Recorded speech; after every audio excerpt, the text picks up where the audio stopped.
If you've been following along on Instagram or you've poked around the website lately, then you may have noticed something's a little different on my part of the internet. In fact, not just something, but everything. The entire look and feel of the Maker's Playbook got a total refresh a few months back. And clearly, I'm still excited about it because I'm still talking about it, and it's been probably about 4 months or so. But here's the part that might surprise you. I did not do the redesign myself. Now, if you're new here, maybe that's not a surprise and you're thinking that was a weird thing to say. But if you've been around for a little bit, you might remember that I have a degree in graphic design. I have done branding before for myself, for businesses, for other people, for a national nonprofit. So why did I hire someone to do it instead of just doing it myself? And equally important, why did I completely change everything in the first place? Now, before I get all businessy on you again, let me just rephrase this briefly. Because I'm guessing that the second you heard the word branding, you may have halfway tuned out. Maybe you didn't literally change the station just yet. Do we call podcast stations? I don't know. It is basically the radio. But anyway, after all, you probably didn't skip this because I'm guessing your hands might be covered in mud or some other art medium that is equally messy. But you might be sitting there wondering right now if it's worth stopping what you're doing and wiping your hands and hitting skip, right? So, here's the thing. You already know what it feels like to open a cupboard at a friend's house, see a mug, and know exactly who made it before you even turn it over and look for the signature. That's an instinct that most of us as artists have already. And we artists talk frequently about voice, finding our style. You don't need to see Matisse's iconic signature on a painting to know that it's his, right? And whether it's a mug or a larger-than-life-size sculpture in the middle of a public park, if I'm looking at a piece by Roberto Lugo, I know immediately that that's who made that piece. And often, that's sort of our goal of our own creative and artistic explorations, isn't it? Being recognized. So, why is it? If I use the word branding, I get other artists looking at me like a deer in the headlights, or maybe even some eye rolls that I'm talking all business again. What changes when I use a different word, branding, instead of voice or style? Shifting things from that capital A art academic conversation to always business, of course. Or dare I say, marketing, by using the word branding. Well, today I'm talking with Jessie, one half of the duo behind Inkpot Creative, the design studio responsible for the refresh that you've been seeing from the Maker's Playbook. And I'll give you a spoiler right now. If this conversation makes you curious and maybe even wishing you could go a little bit deeper, Jessie and her partner KP are coming into our virtual artistic neighborhood that is the community and teaching a full masterclass all about branding for us as independent artists. It's happening July 21st. I will tell you more about it at the end of the show, so just be sure to stick around.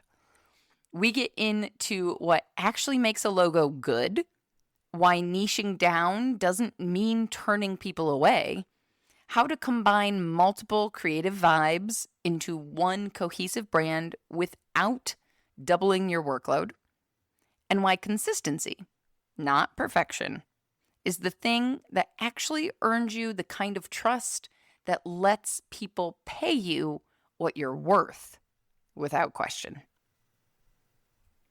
If that last statement doesn't have you curious to stick around, then I don't know what will. I promise it is possible. I have experienced it firsthand. So let's get into it right after this brief word from our sponsor. This episode is sponsored by the community. your creative business support system with over 100 makers from around the world. With both the practical education you need to make a living from the things you make, found in our masterclasses on topics like finances, marketing, and SEO, plus the emotional support of fellow makers who truly understand what it's like to try and make a living from the things we make. It's like having both a business school designed specifically for artists and a team of colleagues who actually get what you're going through. But you don't have to take my word for it. Hi everyone, this is Melissa of MWY Pottery. I've been a member of the Makers Playbook community for over a year and a half, but not consecutively. I first joined when I was relatively new to selling my ceramics and wanted more support in doing that. This year, I joined a different ceramics mentorship program to focus on my artistic development and paused my community membership to decrease business expenses, with the plan to rejoin the community at several points throughout the year for the master classes. But who was I kidding? I didn't even last a month. I missed the community and the people so much, especially our co-working sessions, so I just rejoined for the year. So if you're a parent like me and you're signing your kid up for summer camps right now, and you don't even hesitate to pay the same cost for a 1-year community membership for a 1-week K-pop Demon Hunters dance camp for your child, I kid you not, but you hesitate to treat yourself, consider this an invitation to learn more. Feel free to ask me questions on Instagram at MWYPottery, and I hope you join us soon. Now, on with the show. Welcome to the Maker's Playbook, the show where we talk all about what it's really like to make a living from the things you make. I'm your host, seasoned entrepreneur of 14 years, Rebecca Ikes Cara. I'm not going to say hi, Inkpot, welcome to the podcast, because that feels weird. No, I'm definitely fine, like, keeping it personal, my name, and then we can keep it general, Inkpot, We'll go from everything there. we do, because Cool. obviously it's very much a team effort, not Right, solo. right. So, I don't know. I mean, at this point, I think KP's just made up. Like, you AI'd all those pictures. she's like this mysterious entity. You know what? It adds that air of mystery to the business, but Exactly. Mystique is important. yeah, Pro branding tips right here. exactly. Just add that little bit of what's going on. Is this real? Like, I don't know. Oh man, we're gonna not. I don't want anybody to actually think that is a pro branding tip, because especially in the era of AI, we want everybody to know there's a real human behind here. Yeah. So There is actually a KP. exactly. So I'm just gonna go with hey, Jessie, welcome to the podcast. Perfect. I'm so excited for people to get to know who created what I have been just like freaking out about over the last few months with our new Maker's Playbook brand, just to explain myself straight from the get-go. So, yay! No, I'm super excited. Yay. Well, before I get carried away, I should have told you this before I hit record, but surprise, I'm going to make you introduce yourself, introduce Okay. Inkpot, however you want to take it. My name is Jessie. I am one half of kind of the duo behind Inkpot Creative, and we are a brand and web design studio. We also do blogging, and we work with a lot of photographers and a lot of creatives just in general, creating online presences that are bold, that are filled with personality, that make you stand out and feel like it's something that's not just like every other thing that you see in the online space, just copy and pasted. So that is our bread and butter, making sure people have brands and websites that they absolutely love, that attracts the right types of clients, and ones that ultimately they're not afraid to actually show off to people. I would say yes. All of that happened from the new website that I have, the new brand. Like, it feels so much more like it feels the experience of, talking to people and the people in our community membership. Like, it just, now what people are visually seeing represents what it feels like to be in there, which is just so exciting. It's amazing. Yeah. I'm going to try not to have this whole conversation just be me talking about how much I love our new brand. So, You know what we're here for? We like to have happy clients who are happy with what they get. So right? It's not bad. Well, you're here because you're also going to be, speaking of the community, you're going to be teaching a masterclass on branding, which I'm crazy excited about. So we're going to get into all of that. Although I am laughing, and I want to clarify in the beginning that I came to find the two of you totally not when I was still in the photography world. So if anybody's confused, I think your knowledge of branding goes well beyond photography. And it was hilarious that I wound up hiring wedding photography, predominantly wedding photography branding, graphic, like design team for the Maker's Playbook. Yeah. Yeah, it was 100% a coincidence, but Yep. I think we do work with primarily photographers. But the reality is we will work with literally anyone. Like we've built websites and stuff for authors, for tattoo artists, for, journalists. There is no limit to you have to be this one type of person. But I think we do work with a lot of photographers, but all the principles kind of apply to anyone who's trying to not feel like every other person in their industry, and I think that's really the important part there. I love that you just made that distinction because I was going to point out the irony of talking about branding. And I think what most people expect to hear with branding is like niche down, get specific. So to have somebody saying, well, we kind of work with everybody is like the opposite of your goal as a brand. Yeah, this is the big thing, right? Because the reality is there's a lot of people who are like, well, if I niche down, I'm not going to attract anyone else, right? And it's going to be like, what if someone comes by or sees me and like they would be really cool to work with, but like now they're not going to reach out. The reality is we still work with a lot of people, even though every single part of our brand says photographers. If you go on our website, everything says photographer. Like there is not a single piece that's like, oh, if you are a copywriter, this is perfect for you. Like everything says photographer, but we still have people from tons of different industries. We did a brand earlier for literally a bakery, completely unrelated to everything, right? So I think there is that fear of like, if I niche down and if I get super specific, I'm gonna almost be in this hole of like, I'm never gonna be able to work with anyone else outside of it. But the reality is, if you're the right fit for someone, they're going to reach out to you and find you like you did. And it gives you the opportunity to like sprinkle in some like different people here and there. But you're able to get super, super clear on your messaging, on your look, on all of that stuff so that the majority of the people that you are attracting are those like dream clients. Here's exactly who I want to work with. Here's exactly who I, want to target. Here's exactly who I want to sell to and how I can attract them. And, it makes all of that kind of building a brand, building a presence super straightforward. The visual that just came into my mind actually was like, if you think of, and correct me if I'm wrong, if you think of this in a different way, but if I think of niching down as like its own little circle, right? Like it's people talk about it being a bullseye instead of the whole target. And then my brain went to Venn diagram, but instead of a Venn diagram that maybe has 2 circles or 3 or 4 circles intersecting, you can put, I don't know, 8, 12, 24 circles. That center is still the common denominator of all of these other things. So, you're not going to get the exact same person over and over again, but they're going to have this common denominator. And you've decided that that common denominator is what lights you up and makes you happy to do your job or, Yeah. make art in the case of most people listening. Yeah. No, and I think that's totally true. And I think at the core, knowing what kind of, like you said, lights you up, what gets you excited, what you want to do is super important because if you look at us, for example, we don't really have a specific style. Like our niche, our thing that we really draw people in with is more so we're going to create you something that feels very personality focused. We work with a lot of businesses where it's just one person or maybe it's 2. So like your business is you, what you're selling is you, what you're making, it comes from you. So having a brand that feels like you is super, super important. So that's our kind of like niche of like personality focused brands. So we have a wide range. Like if you look at our portfolio, there's stuff that's super like high end luxury. There's stuff that's super, bubbly and colorful and fun. There's everything in between.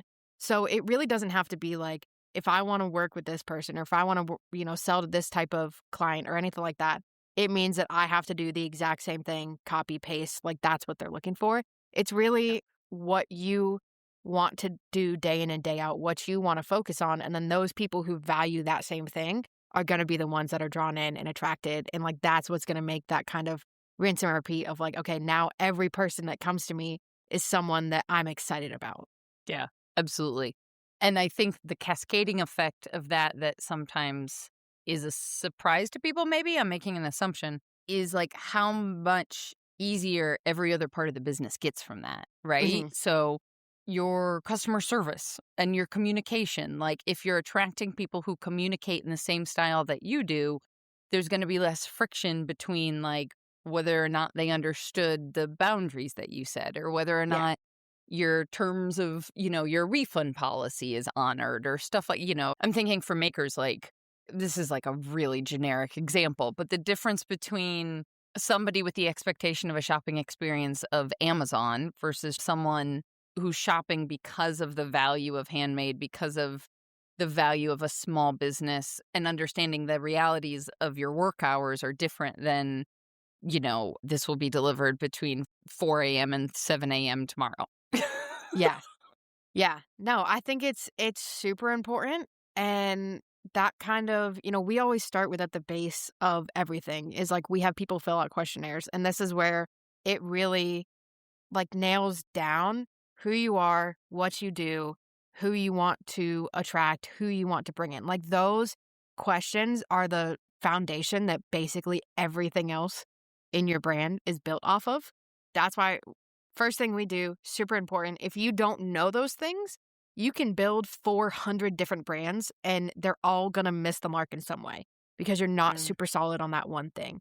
Understanding that and having that as a base, like you said, it makes it super easy to figure out your brand voice and how you actually, want to sound. It makes it super easy to figure out how you actually want to communicate your messaging, what you're saying, how you're saying it, when you're saying it, the boundaries that you set, finding people that respect those boundaries and understand that and value the work that you're actually doing. All of those things are built off of the understanding of who you are, who you want to work with, who you want to sell to, who you want to attract, and what it is that makes you different from every other person that might be making the same things that you are.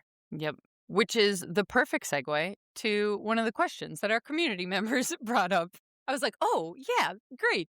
Love it when this wasn't a plan, but I love it when it This is lines my up. special talent of like going into topics that I didn't even know were there. Right, exactly.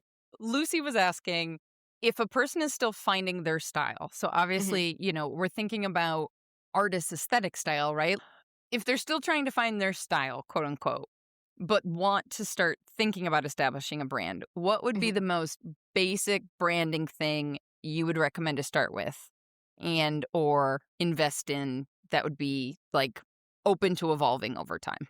So that is a great question because we get asked this all the time of like, if I'm just starting out or I'm kind of figuring something out, if I'm moving to a different type of thing, how do I actually create the brand? So this is the spot where we would say, I know this sounds counterproductive as people who do branding, custom branding all the time. Don't full force go into a custom brand if you're not set on everything. Because the reality is you might spend a ton of money. You might invest a ton of money in this. And what you get might look really good. It might be super high quality, but it might just feel like it's missing the mark because it's still like, I feel that, but then like, what if it's this? Or what if I want to do this person? Or what if I want to add that? And so you keep getting those what if questions. And then you're like, well, now I have to change this and this and that. And then you're like piecing together a brand and everything kind of feels off. So I would say if you're like, okay, I'm just starting off, I'm just figuring this out, finding a way to put together a color palette and like at least one logo. Like just start with that so that you have a logo that you can use. You have a logo that people can recognize. It's something that can grow with you. It can evolve. It can change. You can build out the rest of a brand suite after. But having that base kind of set, and I'll throw in some fonts that you use. So having that where you're like, okay, I have the same fonts that I'm going to use on repeat. I have the same colors that I'm going to use on repeat, and I have one logo that I can put on things. That's super important because it kind of helps you figure that base out. It helps you figure out what you like and don't like. You can kind of look at a whole bunch of different things and be like, what do I think is going to work? What do I like? What do I think my clients are going to like? And it also gives you something that you can create a consistent base across everything that you're doing. So if you do set up a website or your social media or email marketing or whatever it is that you're doing, having a consistent color palette, having consistent fonts that you're using helps to create that cohesive brand presence that feels very put together and professional. Even if you don't feel super put together and professional right now, that will make you feel more professional and it will make people, have a little more trust in you and confidence of like, okay, this isn't something that like every single time I see it, it looks completely different. And now I'm just confused on what's going on. So Yep. I would say starting with those at the base is really good. And then you can kind of see how you feel, see what types of people it's bringing in, if it's starting to attract the right people, or if you're like, okay, I did this and now I'm attracting all of these people and I realize that's not actually who I want to sell to. So maybe I need to figure something else out. And it can almost help you figure out who your ideal customer is and build stuff from there. So don't go full force. I'm going to invest in, a lot of money in this when you're not super sure what you want to be doing, who you want to be, selling to, what your, special sauce is, what makes you different. Use these smaller pieces of branding. You can put it together yourself, or, there's a lot of people that'll offer smaller, branding packages that you can do, a little one if you want to just be like, I have no design capabilities like that at all. And like, I want to find someone to do it. You can do little semi-custom brands, stuff like that to kind of build up smaller options. But take that as a time to kind of figure out, okay, what is this doing? How do I feel about this? How do I feel using it? Do I feel stuck with it? Do I feel really good about it? And then you can kind of build out a full custom brand from that. And you can get, more logos and icons and patterns and, all of these other things that give you more variety in what you can actually use. I think that lines up exactly with my own experience, both with a photography company and Maker's Playbook. Like we talked at the beginning of working together, it wouldn't have made any sense for me to come to you before I even started the Maker's Playbook because we didn't even know, I knew I was probably going to talk to a lot of potters. That's about as much as I could whittle it down. That was the extent. That was it. It was like people with clay on their hands. That's all I got. So I put together the initial version of the brand. Now, granted, unfair advantage design degree, but like, with Canva and stuff out there, you can still, there's a lot of different ways to just do the basics like you're talking about. And just to have something out there, because then I understood after almost 5 years at that point, and then I was like, this is not working. Yeah. This doesn't, not to say it wasn't working. We've got amazing people, but it was like, oh, there's something missing here. Even more obvious example, the photography, well, I'll give 2 different things. Rebecca Marine Photography had 3.5 iterations, because between the last 2, it was like a little small tweak. Right, exactly. A refinement, if you will. But if you saw those first 2 to the last one, like, that's not even, the name says the same thing, but that can't possibly be the same person. And it's so true now that I'm even thinking of it in hindsight. That middle logo was the era of yellow and gray and chevron. And my logo was yellow and gray. And I was attracting, a little bit more fashionable or put together or trendy types of clients. But what I was actually looking for was a much more like classic, high-end, whatever. And 100% when we switched, then you finally started seeing the results. Now, the tricky part about all of this, I feel like, is those results don't come quickly. You have to kind of trust the process and stay the course for a while to see it play out. But that final logo, that final iteration didn't happen until 10 years in? 7-ish? Something like that? It is. It's definitely something that doesn't happen fast. I will say a lot of times it'll happen fast in the beginning. You'll be like, okay, I have this. And then it'll be like, a year and you'll be like, nope, this is something different. And you redo it. And so you might go, I can't tell you how many times Inkpot went through logo changes or, website changes in those beginning years. And then you kind of settle in and you're like, okay, what do I actually want? Like you said, like, who am I attracting with this? Is this the type of person that I actually want to attract with this? Or am I trying to get this person over here and something's not connecting with that? And so I think, giving time, I wouldn't say like do a logo and be like, oh, this isn't working. And then like 2 months later, do another one. Like give it some time, figure it out. It can give you a lot of really good information, even if it's not exactly where you want to be. And sometimes you think it's exactly where you want to be. And then those people start coming in and you're like, that is not who I want to work with at all. That is not who I want to attract. Okay, so I can check that off the list of who my ideal customer is because I hate this and I need to find a different way. So super helpful to like figure out, give it some time, figure out what's going. And then I think there is that sweet spot of like, you don't need to let it go for like 6 years of like, I hate everything that I'm doing. You'll feel that disconnect and you'll be like, something isn't working. And a lot of times it comes down to your brand and who you're attracting into your actual business. And so yourself some time, let it kind of settle, figure out where things are falling, figure out how you are actually using the brand too. If you're like, I find it super difficult to use this color or this, these colors together or these fonts, like you can't read them. And now it makes it pointless because I'm either not using it, I'm putting stuff out that people can't even read, and like that's hurting me. And so I think all of Guilty. those I think all of those little things like add up and you're like, okay, now I understand where I need to go.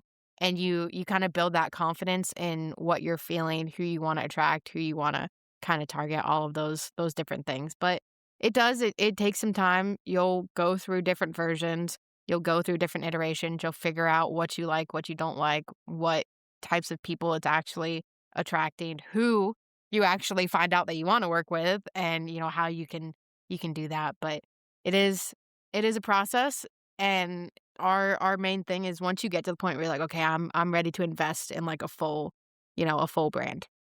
It shouldn't be something then that you're like every 6 months I'm having to update or change. Like it should be something that is able to grow with you and, move and flow. And as, small things in your business change, you can make little adjustments, or maybe it's even how you use things. Maybe other colors become more important and you kind of swap out the usage that way or stuff like that. But when you're at the point where you're like, okay, I'm ready to fully invest, it shouldn't be something that you're like, I'm going to do this and I know next year that I'm going to have to change it. Mm. Just wait. Figure out what it is that you're like, I know this isn't going to work anymore. So what can I do to figure out where I actually need to be so that in, 3-5 years, this brand is still working for me? Yeah, absolutely. I want to ask you about that longevity of the brand. I'm putting a Mhm. pin in that because I realize I might have jumped to like step 5 here and thinking we should maybe back up a little bit and actually define what the hell branding is. Because while I agree with you that you can totally start out with just a color scheme, and even when it comes to fonts, I would say if anybody's getting overwhelmed already, just decide like, am I always going to use sans serif or Mhm. serif? And if you don't know what the heck those words are, it's SERIF. Google it. Arial is a sans serif font. Comic Sans is a sans serif font, but please don't use Comic Sans. Please don't use Comic Sans. Please don't use it. Unless your entire reason of being is like incredible irony, then maybe we'll think about it, maybe, but you'll still have to consult us. Yeah. And then like Times New Roman is a serif font, right? So like just even picking that category, because they're very different vibes, and like maybe it's your favorite color, like a single color that you use over and over again with white or with black or with, whatever. But I'm going to guess that the assumption is always that that's, branding's just your logo and your color Mhm. scheme. And I feel a way about that, but I'm going to let you take it instead. Yeah. So there are a ton of different parts to your brand, and actually kind of two separate parts. One of them we kind of handle and one of them we don't. But when I think about brands, I think about the actual visual aesthetic of what is out there. And then I also think about the messaging. So like your messaging, your tone of voice, those are your brand messaging, your brand voice. Those are absolutely parts of your brand. Those are things that, I mean, I can tell you personally, we worked with copywriters to write our copy and, really narrow down our messaging and figure out what we want to say, how we want to say it, how we can use it to attract the people that we want to attract. I think that's a part that people just completely skip over and don't think about when it comes to your brand. But you can have the best brand in the world, but if you're either not saying anything or saying something that completely turns off the people that you want to attract, your brand isn't going to work as a whole. So it all combines it and comes together. So we have the brand messaging, tone of voice, all of that stuff. That is, I'll say, like the copy side of it, but still super important. The actual visual side of it is a lot more than just a single logo and a few colors and maybe a font or two. If we're looking at what makes a super successful brand, we want to think about having something that feels really cohesive, has a lot of flexibility, and also has a lot of different elements that you can use so that every time you want something branded, you're not like, well, I have this one logo that I have to slap on this and that's all I get. So if we're looking at like our branding packages specifically, you get 4 total logos. So you'll get a primary logo, secondary logo, some sort of sub-mark badge type logo, an icon, We do a color palette, which when you're starting off, like you were saying, it might be maybe one or two, actual colors and then a like black or off black or some dark neutral and then white, cream, some sort of light neutral. So you have those differences. When we're looking at flexibility, having a color palette that has normally like 6 to 8 different colors gives you a ton of room, lets you do a ton of different things, lets you use it in very different ways too. So even in our own color palette, obviously, if you can tell in our little back sign here, our color palette is the rainbow. Not going to work for everybody. Fully understand that. A lot of people are like, rainbow is just not what it is. That's our color palette and it works for us. It also gives us the flexibility to go in and color code some of our services. So like you'll see a lot of our stuff about blogging, whether it's on our website or whether we're posting it on social media, anything like that, you'll see we use red a lot for that. And when we're talking about our rebrands, we use blue.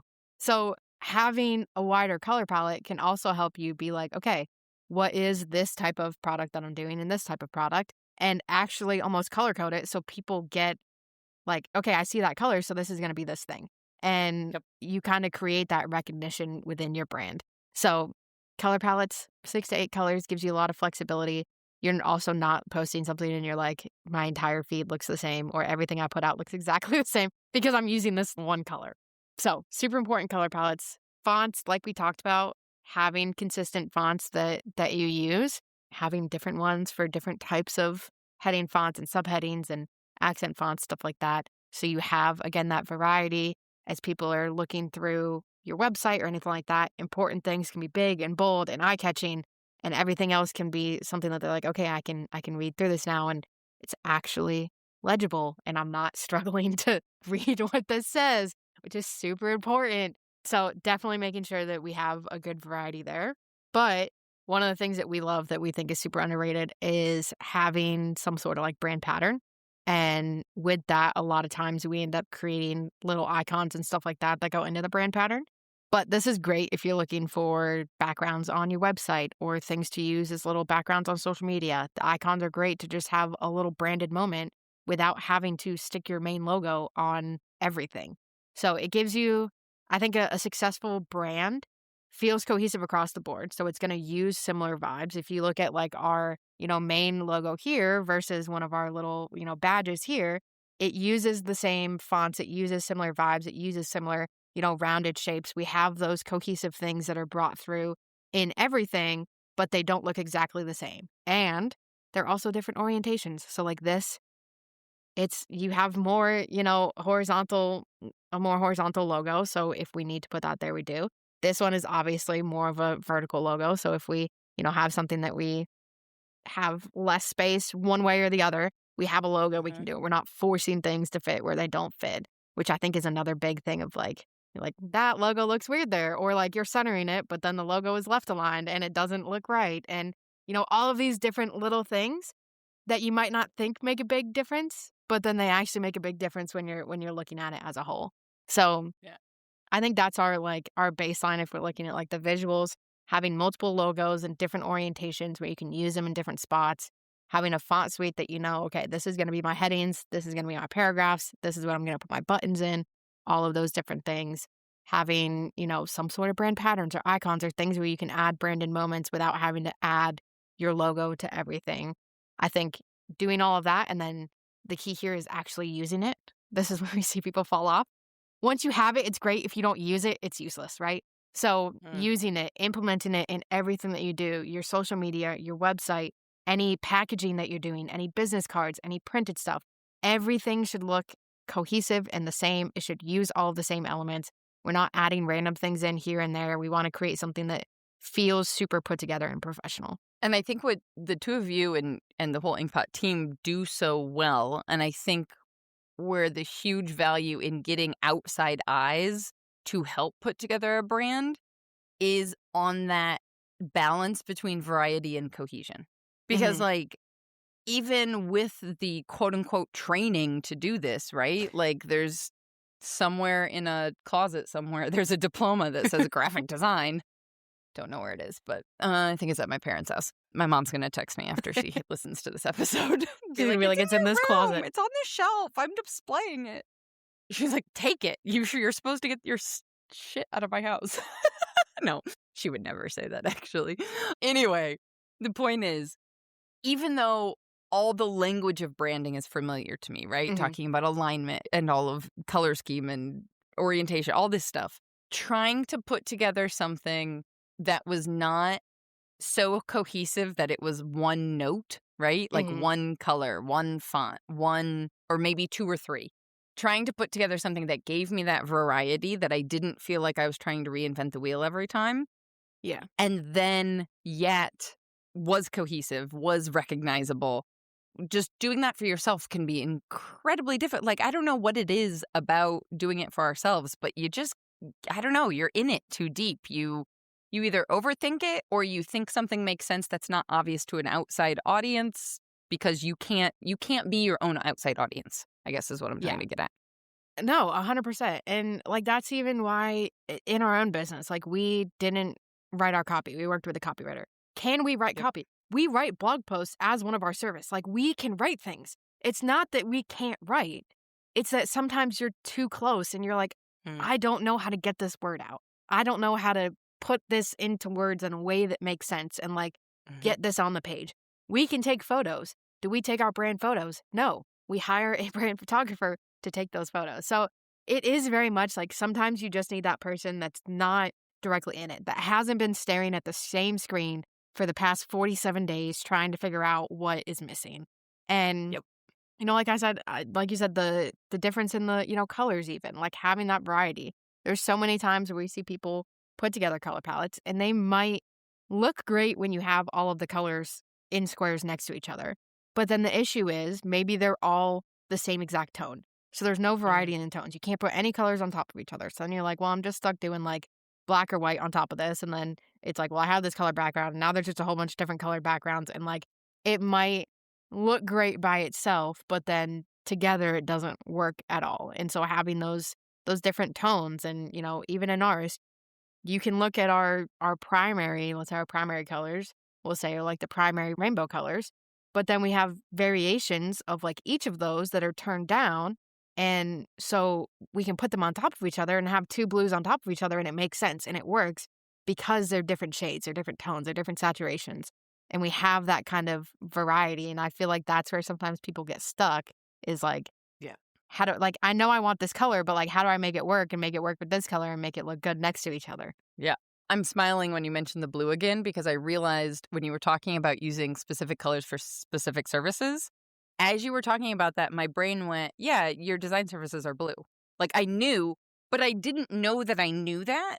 And I think that's like the perfect example of what, when it comes to branding, like if we were to use a different word, what we're talking about is recognition, right? Like people being able, and not recognition in like a gold star trophy kind of way, but like people being able to recognize you without you physically being present effectively, if I were to back us all the way up.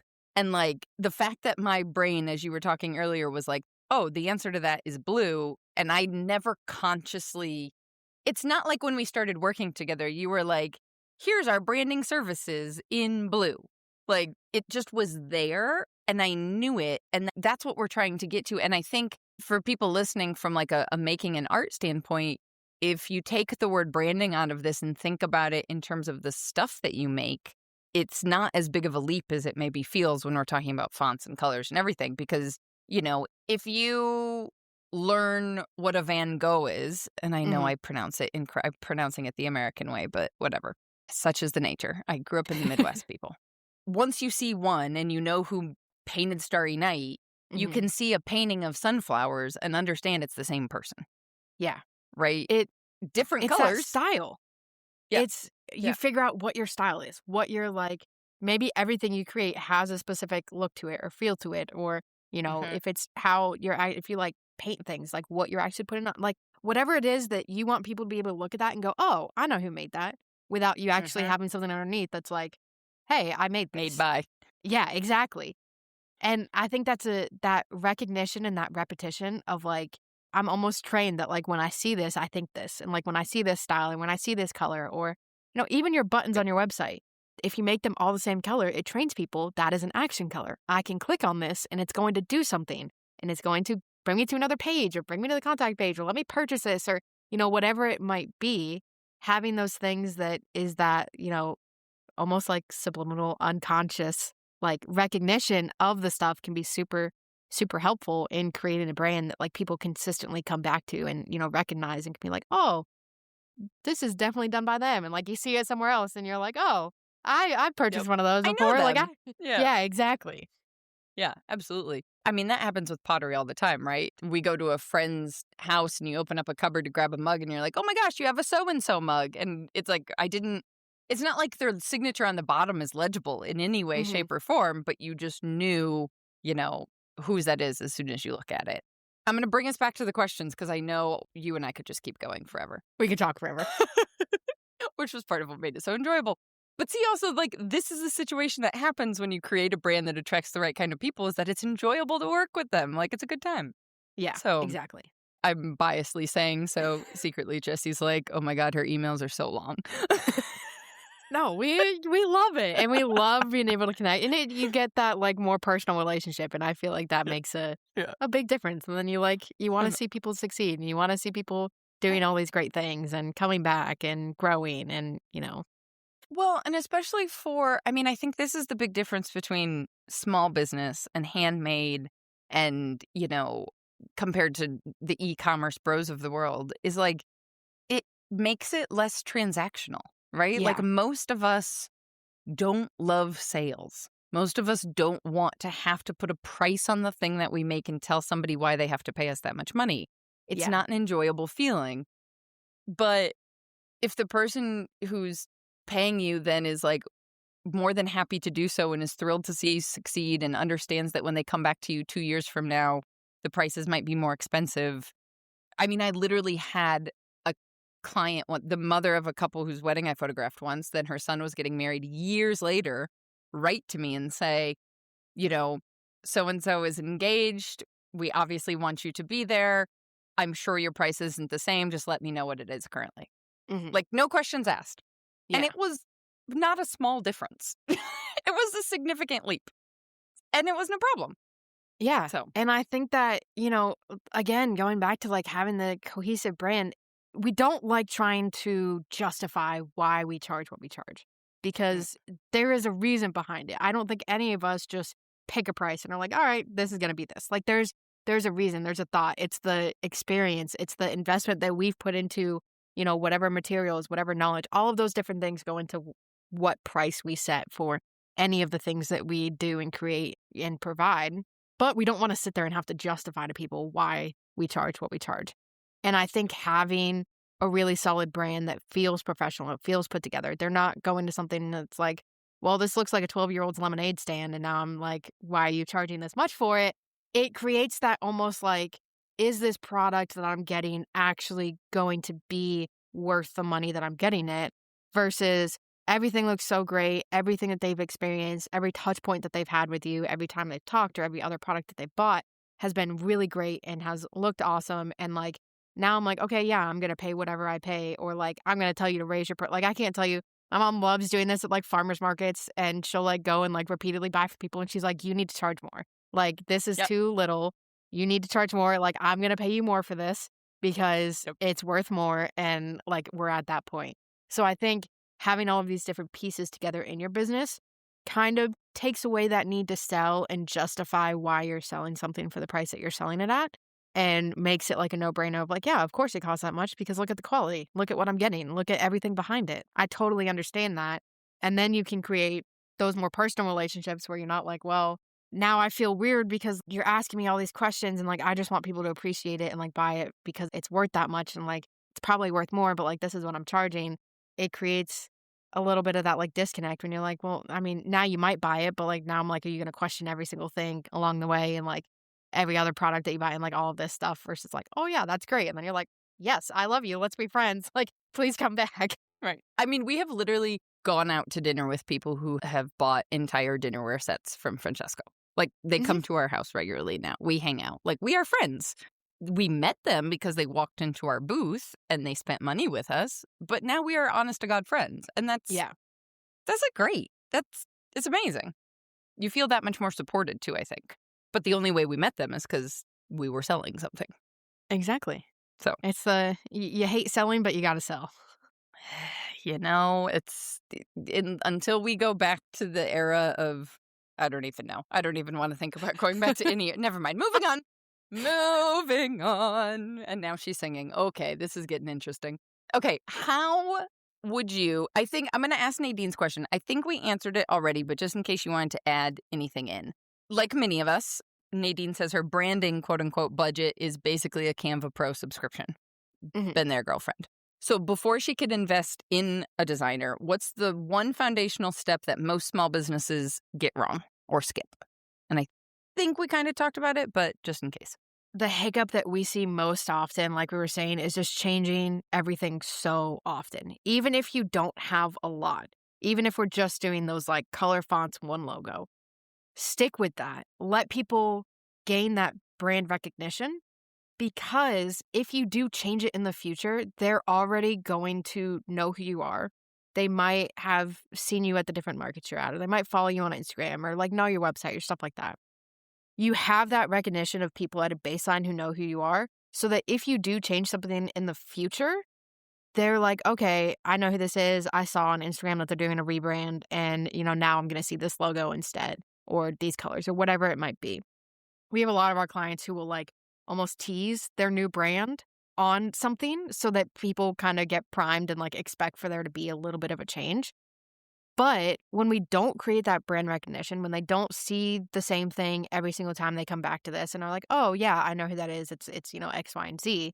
If we're changing it every single time, there's a chance that they're going to think that you're a new person every single time. And you're not going to create that, returning customer, or the potential for that returning customer.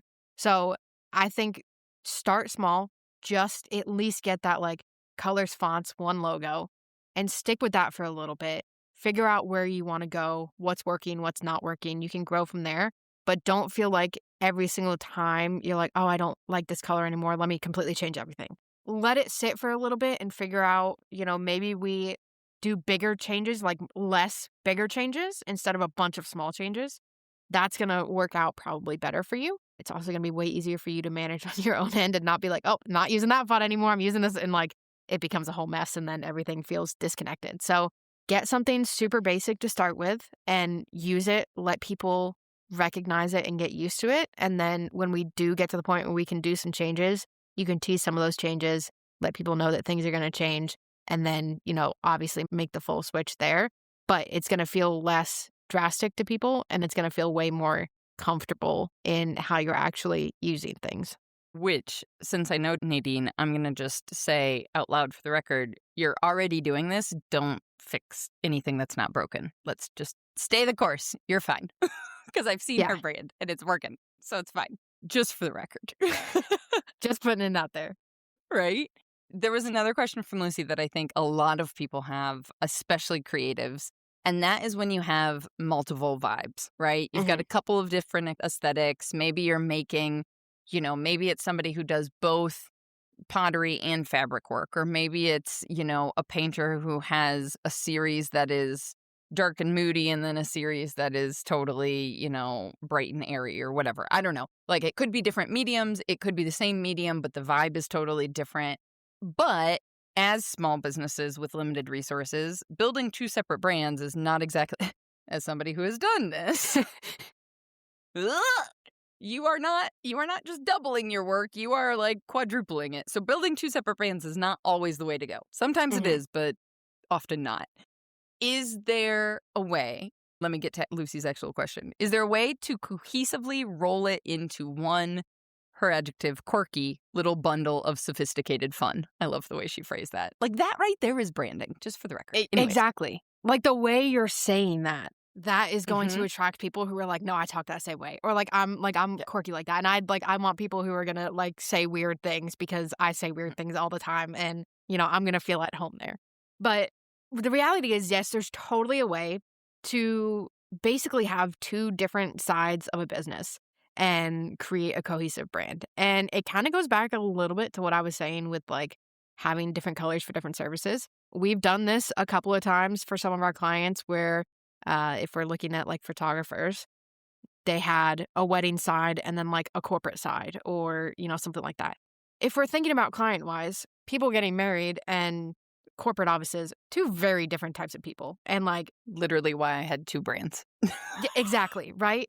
So if we're looking at 2 different mediums, we're looking at 2 different things. Maybe you have 2 different aesthetics for 2 different things that you're doing. What we would suggest doing is finding any part where they intersect. So there's probably some things that are similar between the two because you at your core are not split down the middle into like 2 completely different things. There's probably something about the 2 different mediums, the 2 different things that you're creating that have things in common. And when we're looking at, let's talk about your like color palette, for example. When we're looking at that, there's a way to build it where we have this kind of middle ground of like, these colors are going to work for both sides. Maybe it's your like neutral colors and you have these like set base of neutrals that you can use on both sides. And then we can kind of expand out and be like, okay, if we have a more dark and moody actual painting side of it, we can have some darker colors that we use on that side. And then maybe on the pottery side, if we're doing things that are a little more bright and airy, we have some brighter colors that go with that. So we have these neutrals that are tying everything together. Those are being used on both sides. They go well with both colors. They look great with both aesthetics. And then we have some colors that we're using specifically for pottery, some colors that we're using specifically for painting. So we have those different things. When people land on the, painting products or the painting pages on your site or whatever it might be, they're going to get that aesthetic. They're going to get that feeling. It's going to, they're going to be like, okay, this is talking about paintings and this is what I'm going to, expect here. When they land on the pottery side, it's going to have a different vibe. It's going to be, what they expect from that with the products that they have. So I think there are definitely ways to combine it. It's kind of about figuring out that middle ground of what's going to work for everything. What is the thing that ties together all of the different services, all the different products that you have, and then giving them both their own room to be like, okay, this is a completely different vibe. So we're going to have some different colors here. We're going to have some different colors here. If you're, if you have a website where you sell everything, you have one side that looks, dark and moody, one that's a little light and airy. Maybe on your homepage, you have 2 different sections there where you have those different colors. And you're like, if you're looking for this, go here. If you're looking for this, go here. And you kind of see it that way. Or even in like any of the like packaging or print stuff, if you're out at like markets, you have a different colored sign for the paintings versus the pottery. Like all of these different things, you can kind of separate it by those colors. So like we were talking about earlier, people see it and they're like, oh, that's going to be for paintings. This post is going to be about paintings because it has a darker aesthetic. This post is going to be about pottery because it has a lighter aesthetic. So I think, that's a great way to kind of separate it so that you're not doing 2 completely different brands. You're not doing 2 completely different things. You're not doubling your work and then tripling it because all of a sudden you're like, oh, I have all of these materials that I now have to figure out how to do it in both. I think that's a kind of good. Guilty. Good. You'll be amazed. I feel like the thing is once you get your branding done, you're like, oh my God, my branding is everywhere. And now I have to change it everywhere. And this is a lot of work. I think I still am. So if we're doubling that, because now we're trying to do it in 2 different spots, it becomes way too much work. So yeah. I would say find the thing that ties everything together for you and like at the core of the art that you're creating. And then give each individual space its own room to kind of breathe and its own kind of set of like, okay, here's what you can expect here. Here are these rules in this space and those rules in this other space, which is exactly, that's what I'm able to do now with Maker's Playbook brand of like all the podcast posts have basically been around that like teal, the blues of the brand that you guys put together. And then we have, but all of the like cards that I handed out at Nsika that anybody would have seen were around that like rusty terracotta color that we put together because that's more like the community side. And yet you'll see those all mixed together then on the website. And we're trying to be consistent enough for people. Again, I'm using the word recognize over and over again. It's just like to get that subconscious like, oop, I know this. This is familiar. Yeah. This feels safe.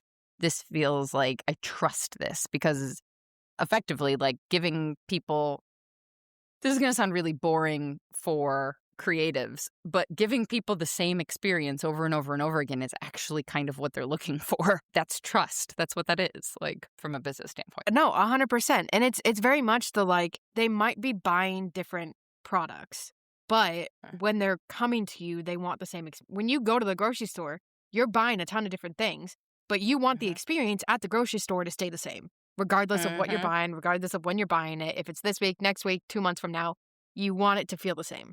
And to take that's a great metaphor, because then we can say the experience at Aldi and the experience at Whole Foods are going to be dramatically different experiences, Yeah. right? They're both grocery stores. They're the same thing, but it's the quote unquote personality behind the different brands. It's who those brands are trying to attract and bring in. And you can even say, like, there's, you know, brands that are trying to attract the same people. If you're looking at Whole Foods, you also have, Sprouts, and you have the like natural grocers and like all these different, health type grocery stores or whatever you want to call them. But they all kind of attract a different type of person. They put a different thing forward, and like, here's what's most important to us. Here's what we're really focusing on. Here's who, if you're X, Y, and Z, this is where you're going to want to shop. So Yep. I think absolutely, like, you can see, okay, these different stores are targeting different people. These stores are theoretically targeting the same people, but they're all doing it in a different way, and they're getting different markets of people coming in. Yep. Which goes to the whole idea around like competition kind of being a non-entity, because there's, number one, it's not like pie. There's plenty of people to go around. I'm trying really hard not to use the phrase that's always used in terms of like a rising tide raises all ships. Like, yes, but also like we are complex beings, we humans. And so even though one brand might be okay, I don't know. Let's stick with the grocery store assumption. I am not vegan, but let's pretend that I am vegan for the sake of this conversation. So you're more like organic, well-being. I'm probably not getting groceries at Walmart. That genre of Whole Foods adjacent places is going to be attractive. But at the same time, I'm aware that Whole Foods is now owned by Amazon. And so I also have this value layer inside of me next to being, only eating organic. To be fair, organic and vegan, not the same thing. I'm getting way too detailed on this metaphor. So I only eat organic, but now Whole Foods is owned by Amazon, and it's like, well, wait, hold on a second. So now I'm shopping at the local mom and pop outpost station as opposed to the Whole Foods, even though there is that crossover between audiences because we're layering in all these levels of our personality, which is actually a beautiful thing, as opposed to a lot of people feeling like marketing and all this stuff is slimy. It's like, no, you're just speaking to someone. Yeah, and I think when we are able to get down to all of those different layers, it then helps us even like narrow down further the people who are right for what we're doing and what we're selling. And like, when you look at us, for example, yes, you go on a website, you're like super bold, colorful, personality forward. Like, okay, that's what I want. The thing right underneath that's like the kind of biggest core value is being a queer-led business. And, that being one of our core things of like supporting the queer community and making sure that, it's not only visible on our site, but on everything else that we do and, all of these different things. So at the end of the day, you could want something that's super personality forward and super bright and bold, but then if you're homophobic, you're not going to work with us, right? And that's not the type of client that we would want either, right? But if you want something super bold and colorful, and you're also part of the queer community and you want to specifically work with someone in the queer community, you're like, oh, perfect. This is it. This is, perfect. So I think there are all of those different levels. And I think that's why also sometimes we're like, you don't have to hide your own personality, especially as someone who like, you are the person behind your business. It's probably only you. And when you're going to these markets, it's probably you sitting there talking to people about the things that you created. So, like, you don't have to hide yourself. And if there's people that you're like, I would rather not have you buy my stuff because maybe I just don't want your money and, like, our values don't align and I kind of don't want that, it's okay to say that because, yes, it might dissuade those people, but it's going to attract the people who, like, are like, no, that aligns with what I want. And, like, this is exactly where I want to be spending my money. 100%. I can think of so many examples in my brain, but I'm going to not make this about my own stories. But also when I was researching who I was going to work with for my own rebranding, seeing that on your site also then was a trigger for me to be like, no, one of the big things I knew I needed, that I like pragmatically needed out of the rebrand, was to make sure what we were doing was with an eye towards accessibility, right? Towards making sure the colors were contrasted enough for legibility, for screen readers, for people with varying sight. There's a lot of people that use all sorts of different tools on computers to make them accessible for themselves for various reasons. And so then seeing, like, even though that's not necessarily a part of being a queer-led business, it was still a marker for me to be like, you're thinking of building things that are inclusive spaces. And then I extrapolated from there and made some assumptions, and then also double-checked with you, but made some assumptions of like, well, if you're doing this, then I can presume you're probably doing this too. And turns out I was right. Yeah. Yeah. There are I feel like there's some things that can be big signifiers for people of like, if you do this or if you value this, like we probably align on a lot of the things that are important to me. And it goes vice versa. If you're like, I mean, even think about how you interact and what you do when you purchase something and what you look for and where you go and where you don't go. And like all of those different choices, like why did you go to Walmart over Target? Like what was the reason? Think Are we about going to that. And then Target? you're like, how? Maybe it's the other way around for a lot of Sorry, people. I distracted. But I thought Target no, was still like on the no list. Aren't we still? Anyways, I moving think on. it is. I don't know. There's a lot of stuff, but We'll find an economic protest podcast to put in the show notes or something. figure out what. At this point, there's a lot of places that we can't go. But like when you're making those choices of like what draws you in, when things are theoretically the same, why did you make the decision that you made? Why did you pick this place over that place? Why did you pick this restaurant over this restaurant when they're both Mexican restaurants? What was the difference?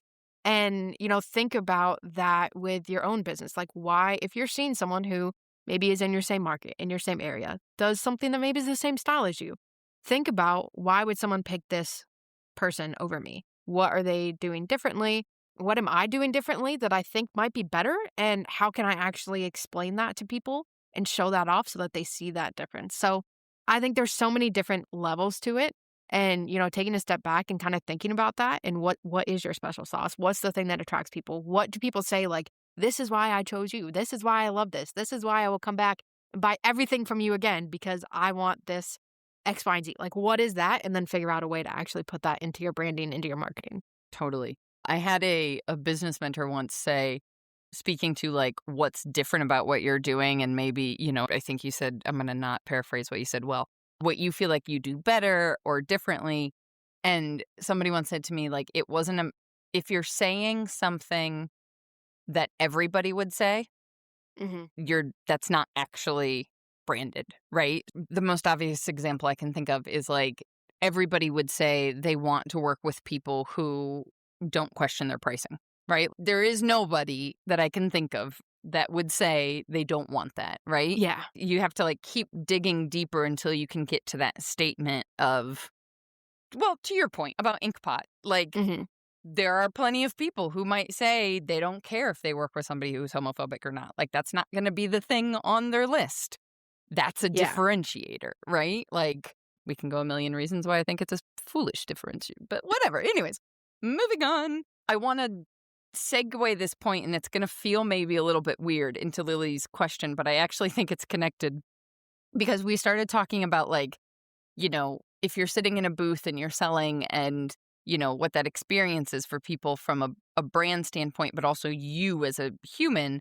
And Lily was asking about like what sorts of printed material, all of the little paper things that we're kind of expected to buy, are they helpful or not? Or, what should be on paper products and branded boxes and branded business cards and all this kind of stuff.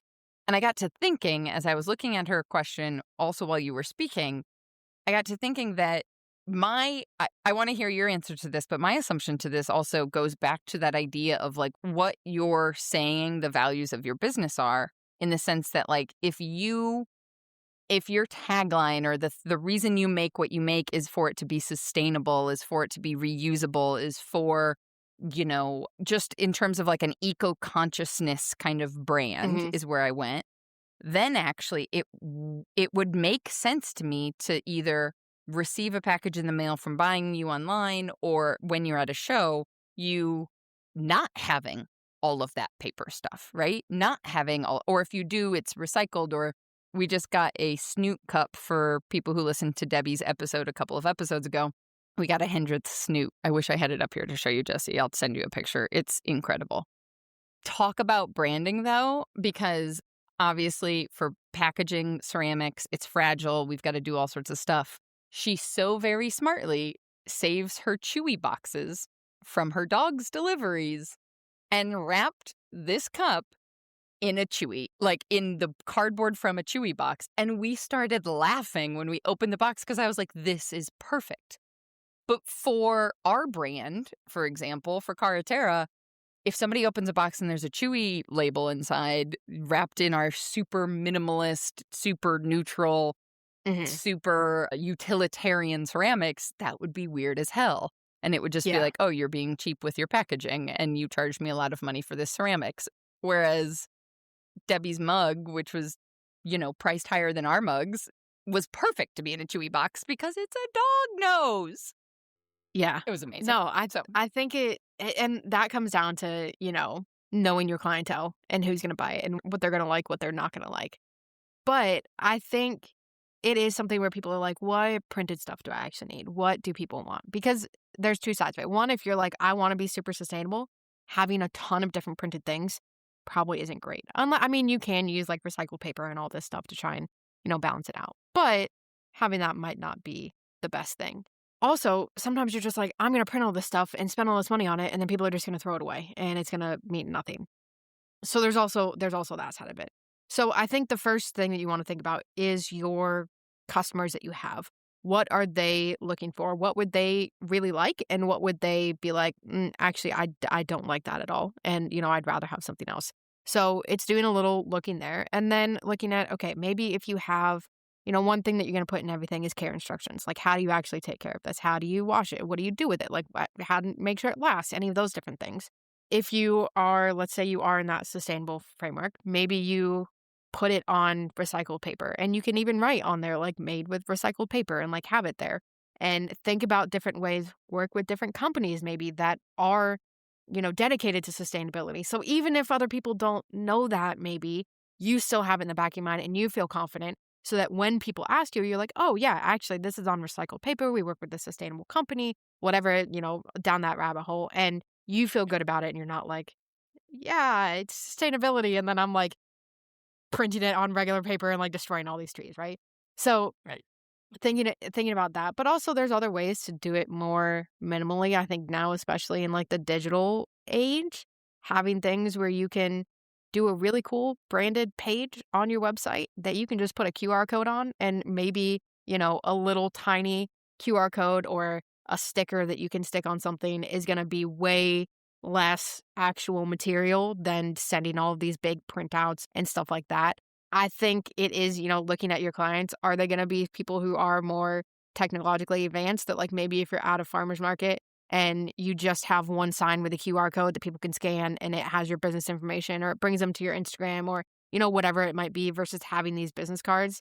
If you're working with people where they're like, no, I want to like have a fit, like I'm sure my mom would rather have a physical business card, but I would rather just scan something and follow you on Instagram, right? Like that is who the people that we go to at the farmer's market, we just follow them on Instagram. And like that's how we get all of our news and see all of that stuff, right? So I think it is a little understanding your clients and what they're looking for. And maybe it is like testing it out and like having things be like, hey, do you want this? Or would you rather have like this QR code that you can scan and you can save this instead? And then if everybody is scanning the QR code, you're like, okay, well, I don't need this. And I can just make sure that whatever they're seeing is super well designed and it still uses all my branding elements and it still looks great. It creates that good experience. But now I'm not having something that they're not going to use, they're going to throw away and then they're going to lose it and then they're not going to know how to care for it. And like it's going to become this whole thing. So I think it is kind of the balance of if people are consistently taking them, if people want it, if people are asking you for them, then being like, actually, no, I don't have a business card. I don't have any information. Like you can find it on my website, stuff like that. And if they're like, oh, okay, maybe you look at having some of these printed materials.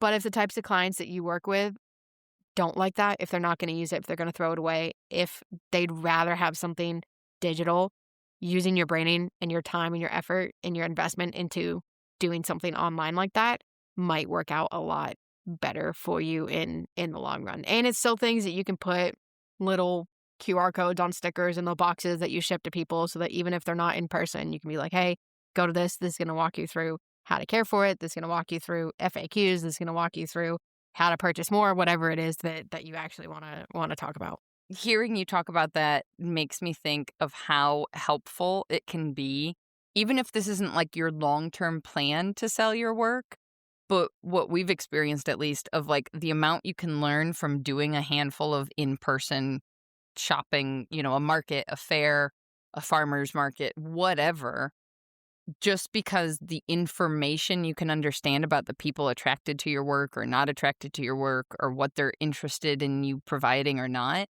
is so much faster to discover in person than online, Mhm. right? Because even though standing in a booth for 8 hours on cement sounds very much not faster, like it's the opposite of fast.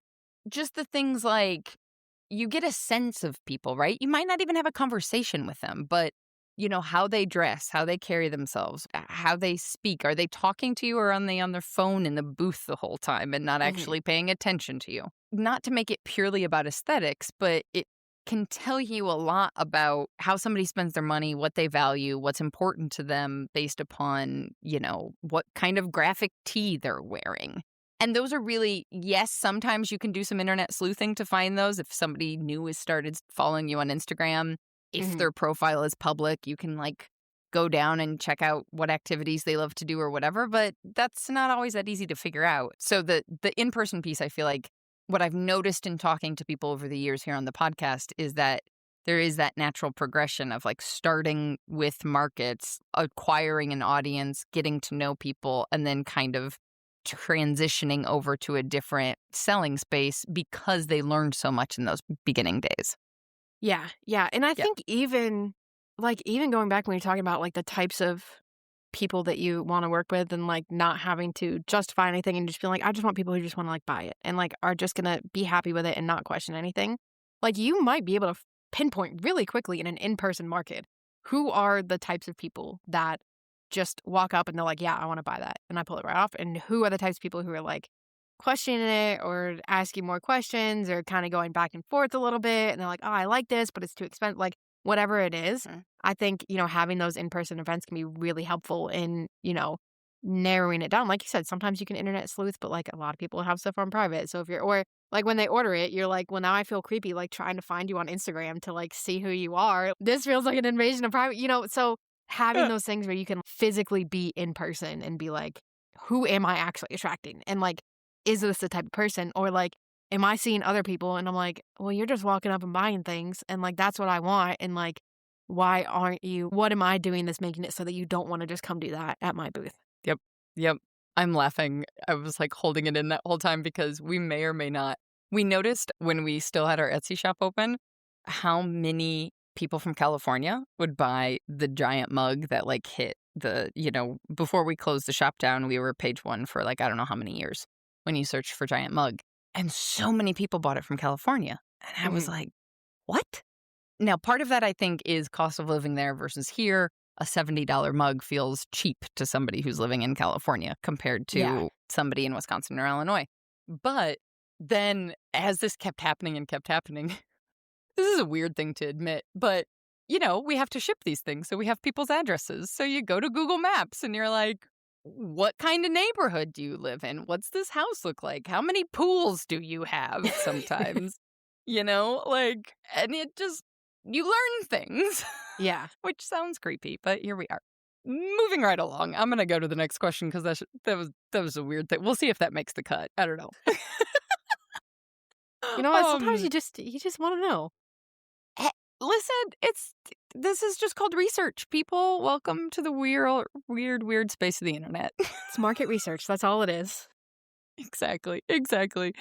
We talked a little bit, and I want to be conscious of time, but I think Robin's question connects back to something we were talking about earlier in terms of like if you're not at the place yet to invest in somebody else doing branding, but you are trying to be conscientious about this.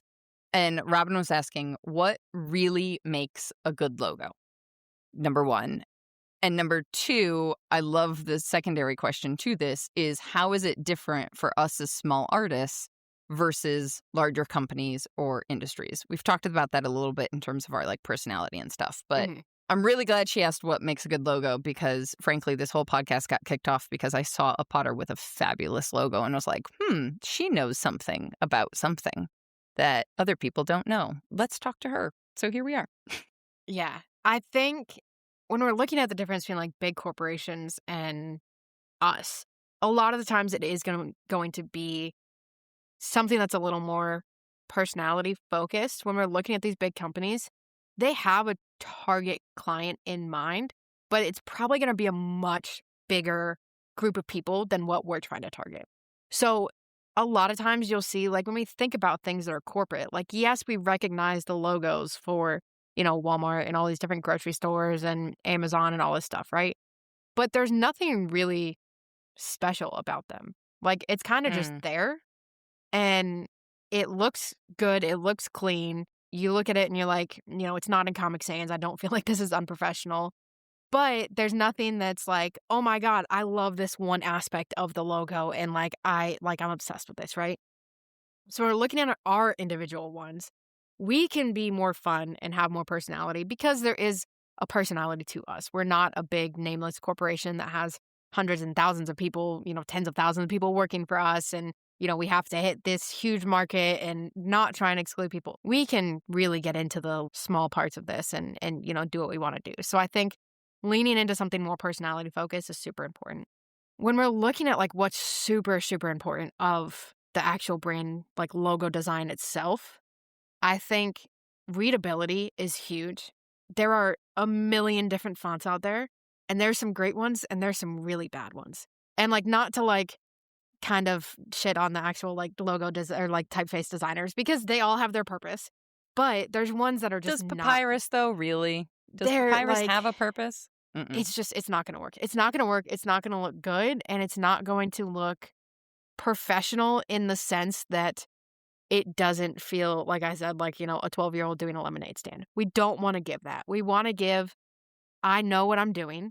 There's a reason that my prices are what they are. There's an expectation of here's what you can expect when you get this product.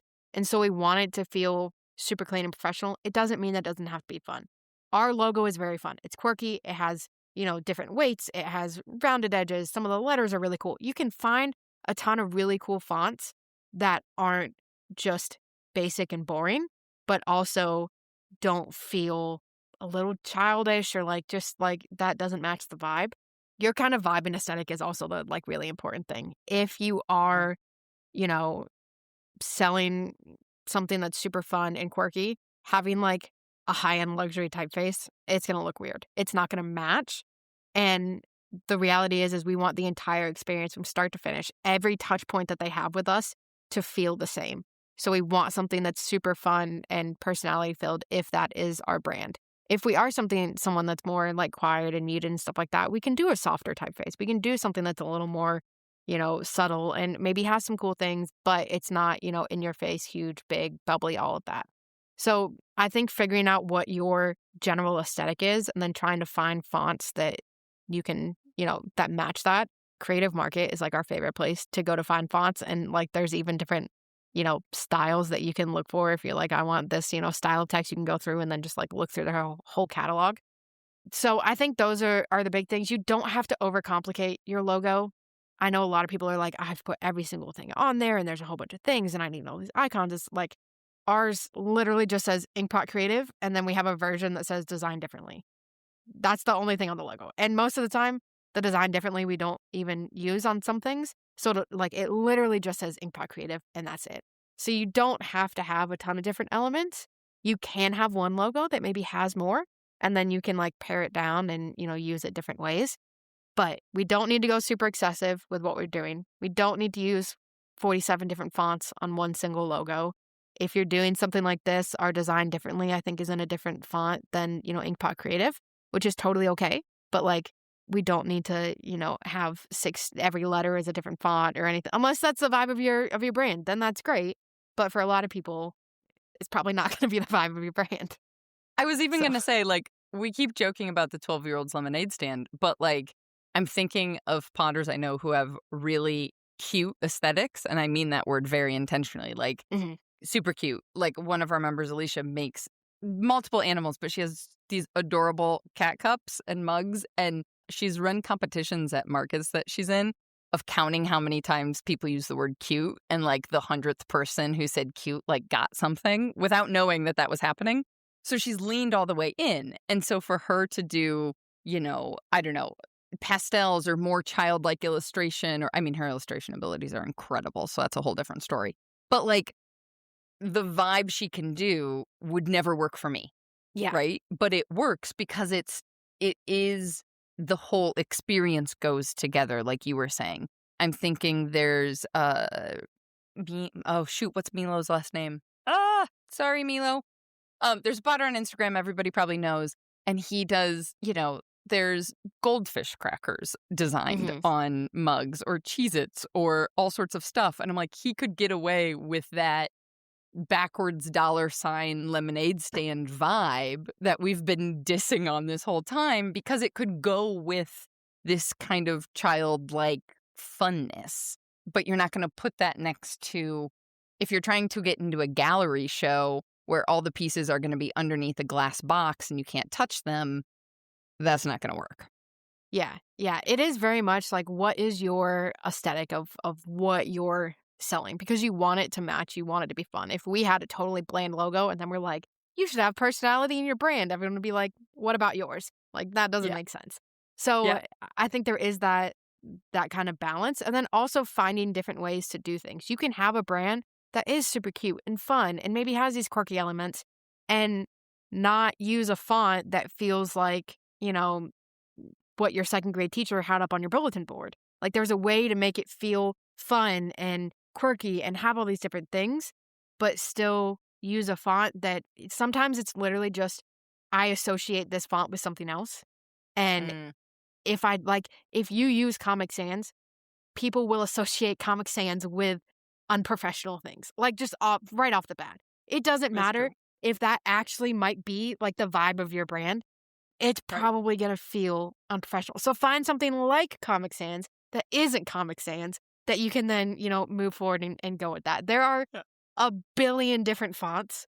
Like, just go Google things, look it up, go to these different marketplaces, look at them, and you'll see like, oh, I can actually do this same vibe, but something completely different. There's a ton of different like rock and roll type, font faces out there that are going to be completely different for all of the different types of things you do. You don't need to use the same font that, AC/DC used if that's your, brand style. That's the perfect example because my brain knows exactly what that looks like. Or Harry Potter or Disney or... Yeah, like you don't want people to think of another brand when they see your brand. So it can be a similar vibe. Like I said, all of these grocery stores are trying to target the same people, but they're all doing it in a slightly different way.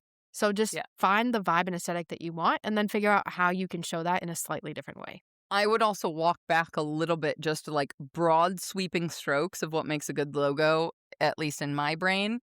Zoom out to 1,000,000%, not a literal 1,000,000%, but like it has to be recognizable at an incredibly small scale.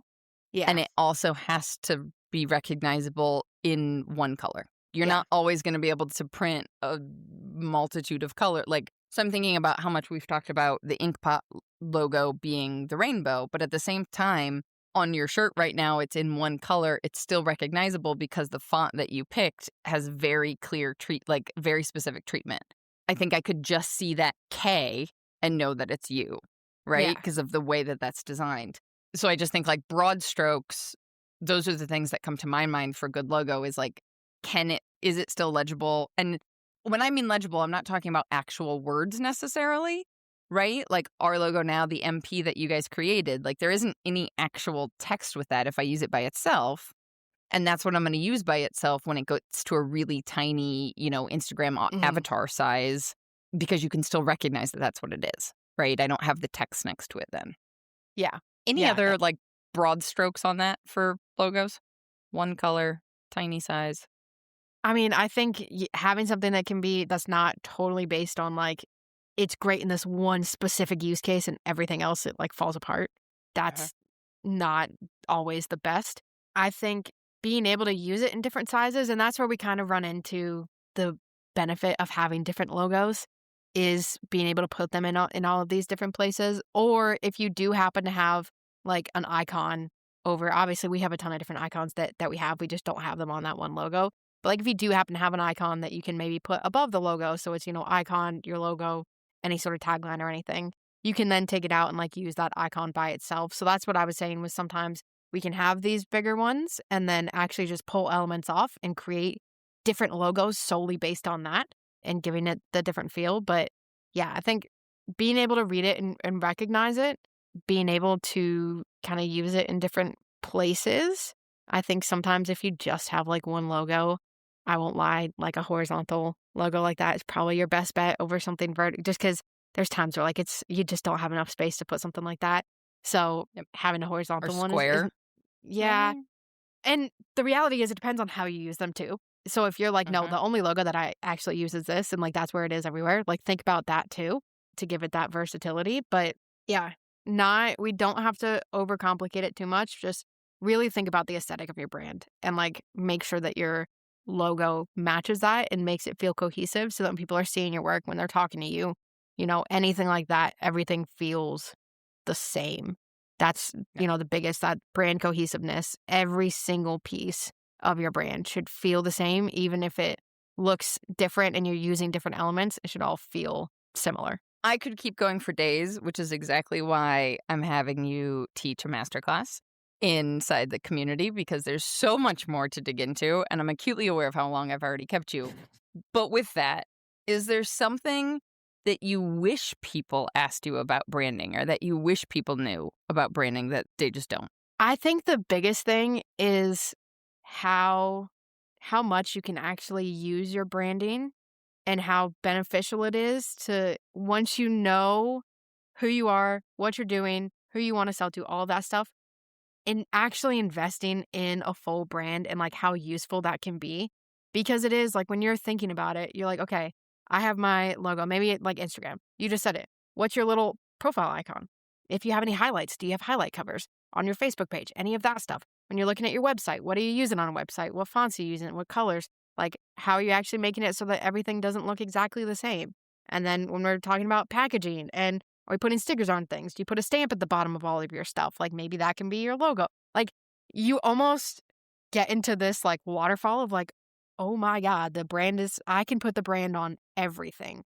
And like, how many different places can I do it? And that's the biggest thing we hear from, our clients when we finish is they're like, I'm using my branding everywhere. And now like everything is branded and I didn't even know I could brand this, but like now I'm branding it. And like it again, that cohesive experience where every single touch point feels exactly the same, I think is super underrated. And people are like, well, I just need like a logo so I can like stick it on my Instagram or something like there's so many uses for your brand and there's so many uses for these smaller brand elements like icons and brand patterns and all of that stuff that can be really, really useful and make it so that you don't feel like you're just doing the same thing on repeat over and over. And like you have that versatility and that flexibility. It took the words right out of my mouth because I was like, now when I have to I'm still using when I put together like the promotion for this podcast episode, I know exactly what I'm going to do. I go straight there. It's so easy. I save so much time,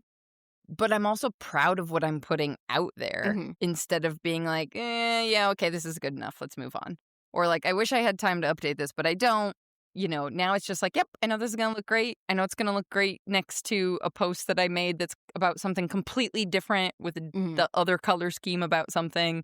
And I don't have to think about it. And it's amazing. And two, once you have all the branding together, you can just make templates for everything.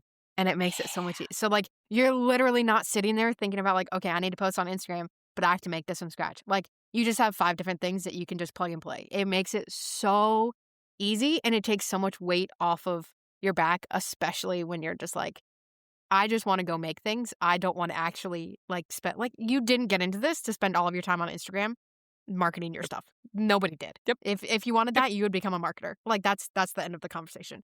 So like having these things that you can use to like create templates and then you're not thinking about anything, you're just like plugging and playing with the different text, it saves you so much time and makes your life so much easier. I'm going to let you go after this statement, I promise.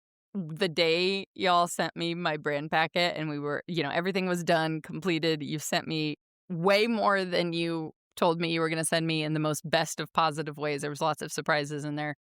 I literally just spent the evening like opening up all the places that I use that have a way to save So Canva, for example, saving your colors, saving your fonts, putting in the icons. Like, I just spent an hour or something, I don't know how much time, saving that in all these places.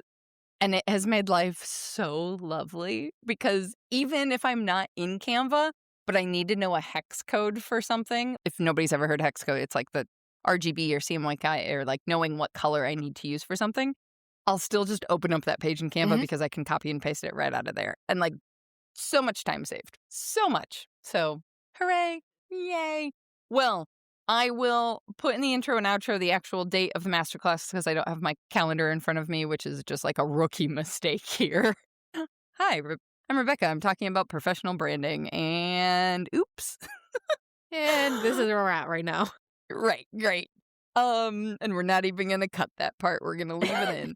I know that I'm gonna have this air though just a week or two before you guys are coming in for the masterclass, so we'll make sure everybody knows where to find that. But aside from that, if people want to come see all the fun, personality-driven brands that you're putting out in the world, where should they find you on the internet? So our website is inkpotcreative.com. That has linked to our portfolio, a lot of the past work that we've done, all of the services that we do, rebrands, blogging, all of that stuff. And then basically all of our social media is just at Inkpot Creative, Instagram, TikTok, YouTube, all of that stuff.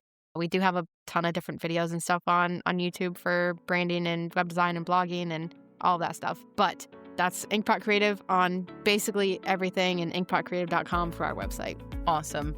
I'm so glad you mentioned blogging because I didn't get to Gina's question about blogging, so I'm going to send her to you on YouTube because that's a whole nother ball of wax, I realize. So it really is, and it's something we love talking about. So also, if you have any questions about blogging, feel free to just like DM us and ask us anything. We talk about it like 24/7. So we are always down to answer questions, give you any resources that we have, anything like that to get as many people blogging as possible.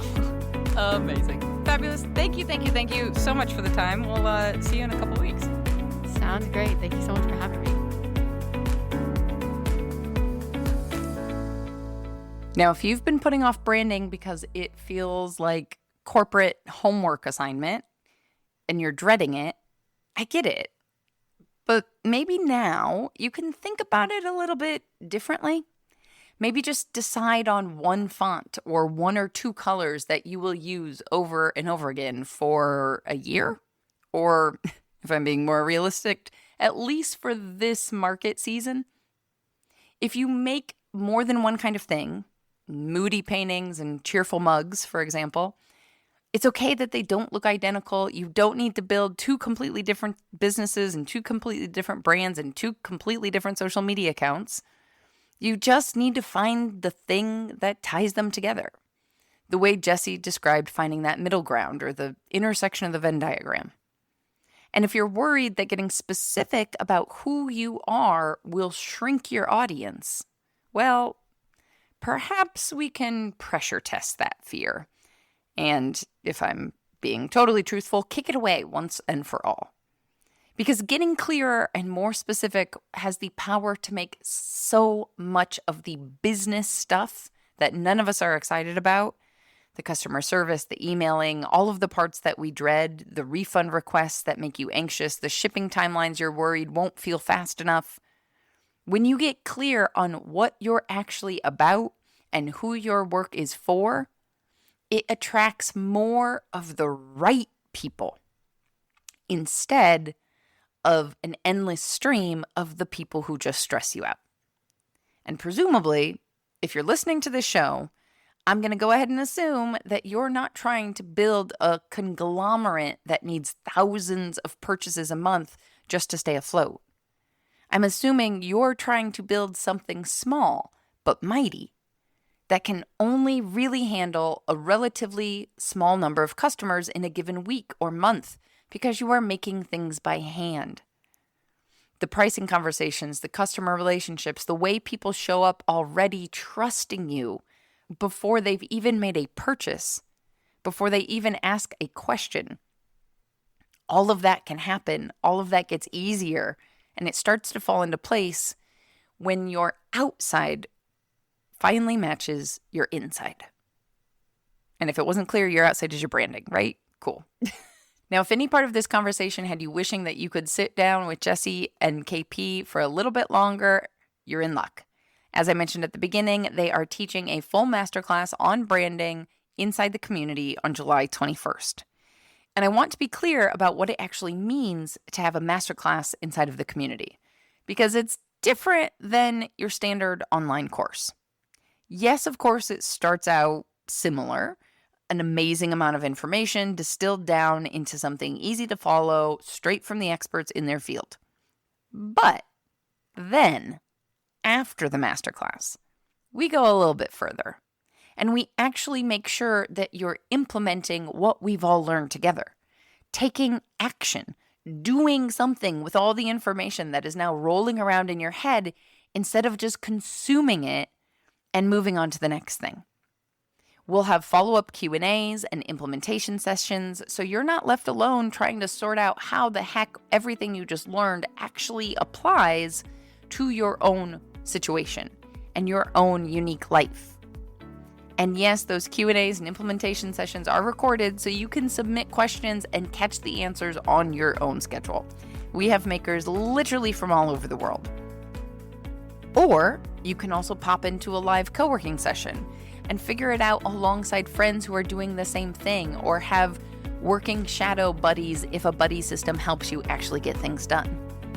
Share what you're working on asynchronously, post about it, and get feedback in a space where nobody is arguing about binary right or wrong answers for questions that, in fact, are not binary, but instead, where people welcome the nuance of understanding your actual goals for your unique life and giving suggestions based on the phase of life and business and creative art making that you're in. If you want to learn more about what all of that looks like, and of course, support this podcast in the process, you already know where to go. Unless this is your first time, then you don't. So I'll tell you, it is makersplaybook.com/community. I cannot wait to see you in there. So until next time, my friends, go get back to making your dreams a reality. Because together, we've got this. Audio post-production of this podcast is made possible by help from Kirsty Kotzvan. The Maker's Playbook podcast is recorded on the original homelands of the Potawatomi, Ho-Chunk, and Menominee people, where the people of Wisconsin's sovereign Anishinaabe, Ho-Chunk, Menominee, Oneida, and Mohican nations remain present.